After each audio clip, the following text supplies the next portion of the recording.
It's working.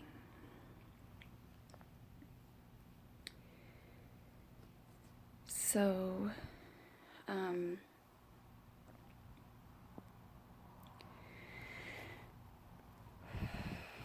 whatever. This hat, I mean, I'm not gonna look cute. It's just whatever.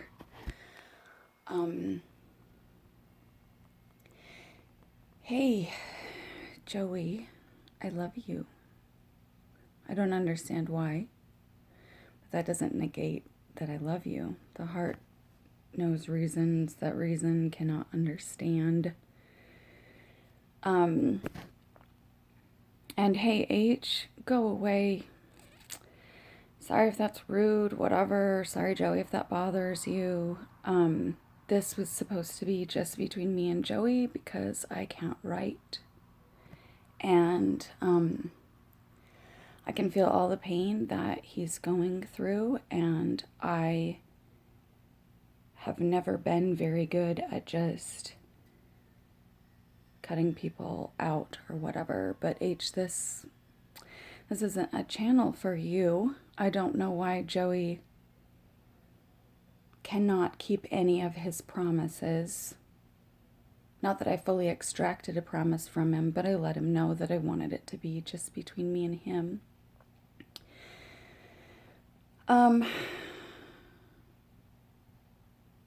Yeah, so H, go away. And you know,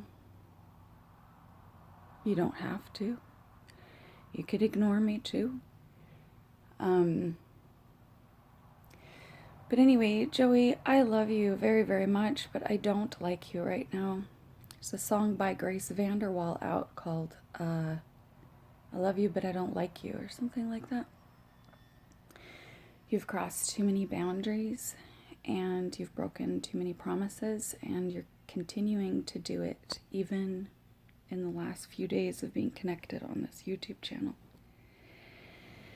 Or I mean, you know, since the beginning of being connected on this YouTube channel. And you don't see it. And it's probably not even your fault. I don't know. I don't know to what degree you're consciously toxic and to what degree you're unconsciously toxic. I'm trying to figure out to what degree I'm unconsciously toxic. I'm trying to figure out how to take care of myself in a way that no human being has ever taken care of me before, including you, sweet, beautiful. Okay, I guess beautiful isn't the word for it, but you're a fucking sexy Spaniard. That's all there is to it for me. Anyway, I really am sorry that I cannot assist with your self-esteem, babe. I really am sorry that I don't know how to communicate enough and in the way that gets through the black hole you seem to have as far as love goes and would truly communicate to you.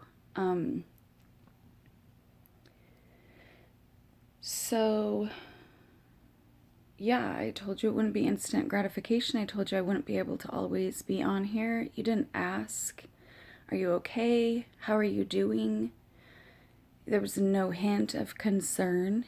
I'm not going to go into all of the details because it would be a waste of my time, but I will express that I lacerated my throat again.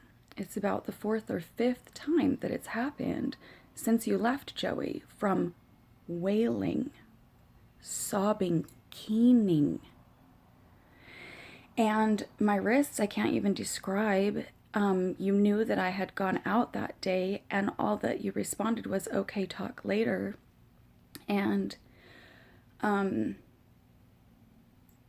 you don't seem to understand how long it takes me to get over physical travel when I don't have you around to assist me, and I don't have any pain medication or even regular medications. I don't have I got cut off cold turkey 100% because, well, I don't fully understand the reason why, but because the doctor was a bitch.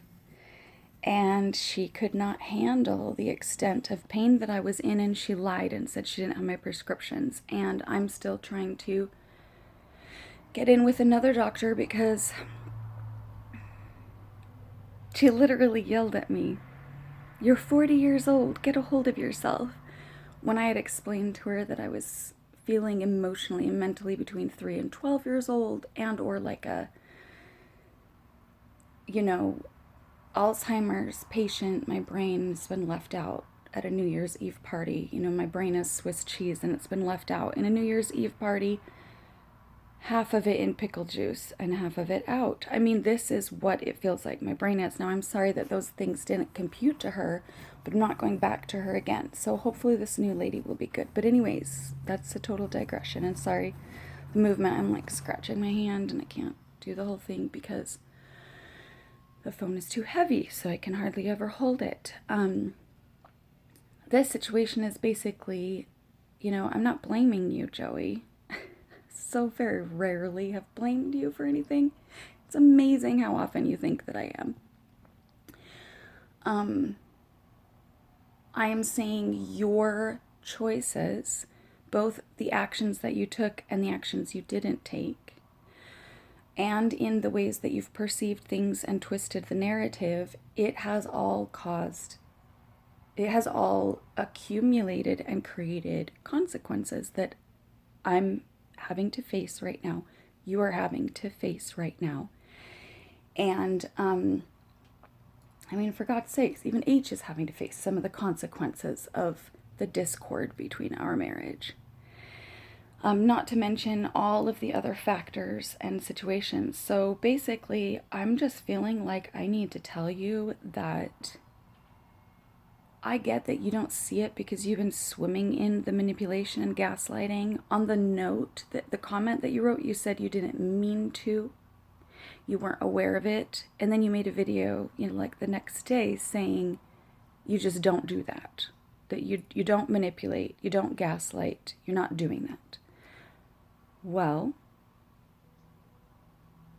but you are. Because you view things through a filter that is so dark, discordant, and inaccurate. Like the film where you're saying that I went at you 5 or 6 times. Twice, Joey. Took your headphones off twice because you were yelling at the top of your lungs when Sarah and Ben were here about what a psycho bitch I was and how you shouldn't ever have moved to Oregon.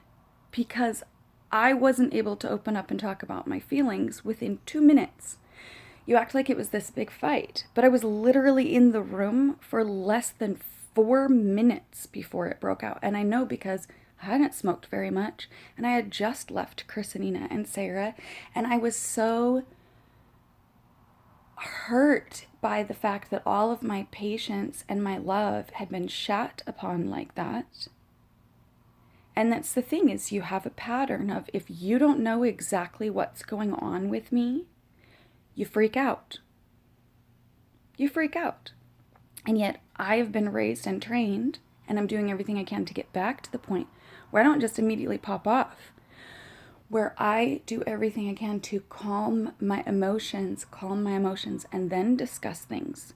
Now, you act like you want me to start doing that, but whenever I actually employ that practice, you get pissed off, assume the worst, you freak out at me, and act as if I have been this horrible psycho bitch, which I wasn't. I didn't even raise my voice. Literally didn't even raise my voice. And then you're saying that I came at you 5 or 6 times and you were worried there was a weapon in my hand and like all this stuff.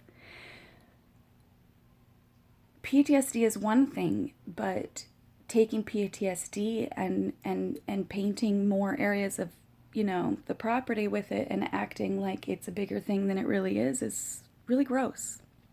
I love you. I love you. I don't know why I love you. It's confusing to me, but that doesn't negate that I love you. It also doesn't negate that I am going to disconnect for like a good week. I thought that letting you know about my appointment on Friday and everything else, I thought that I'd given you enough information. I don't think that I had. And I cannot give you enough information right now. Even my throat at 9 minutes and 55 seconds, my throat is saying, bitch, you've been talking for 10 minutes practically. You haven't been able to talk in days. I mean, I haven't been able to talk to any of my friends. I haven't been able to process anything. I haven't been able to make basic phone calls because my throat was lacerated. And again, this is like the 6th time that it's happened since you've left because my emotions get so intense.